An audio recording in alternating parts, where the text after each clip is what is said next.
அஸ்ஸலாமு அலைக்கும். இன்றைக்கி பாருங்கள், கொத்தவரங்காய் வாங்கினேன். இந்த கொத்தவரங்காய் சுகர்காரங்களுக்கு அவ்வளோ நல்லது. என்ன எல்லாம் சொல்லுவாங்க வாய்வுன்னு, ஆனால் இது வாய்வு இல்லை, அவ்வளோ உடம்புக்கு சத்தான பொருள். இது சுகர்காரங்க 4 காய் 5 காய் எடுத்து தண்ணியில் கொதிக்க வச்சு காலையில் வெறும் வயிற்றில் குடித்தா ரத்தத்தில் இருக்கிற சுகர் கம்மியாகும்.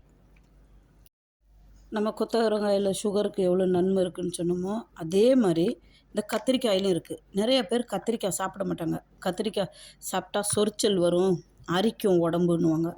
ஆனால் நம்ம உடம்புல இருக்க வியாதியை நமக்கே தெரியாது. இந்த கத்திரிக்காய் நமக்கு காட்டி கொடுக்குது. ரெண்டாவது இது இரும்பு சத்து. சுகர்காரங்களுக்கும் கேன்சர்காரங்களுக்கெல்லாம் ரொம்ப நல்ல இது சத்தான காய். வாங்கி சாப்பிடும். இந்த காய் பாவக்காவோட சேர்ந்ததா இல்லை கோவக்காவோட சேர்ந்ததான்னு தெரியாது. ஆனால் சுகரை இதுவும் கண்ட்ரோல் பண்ணுது, குளிர்ச்சி கொடுக்கும் உடம்புக்கு. இது வாரத்தில் ஒரு நாள் நான் பொரியல் பண்ணி சாப்பிடுவேன். எனக்கு சுகர் கண்ட்ரோலில் இருக்குது. கொத்தவரங்காய், கத்திரிக்காய், காய் எல்லா காயுமே நம்ம சாப்பிட்லாம். நம்ம உடம்புல இருக்க சுகரை கண்ட்ரோல் பண்ணும்.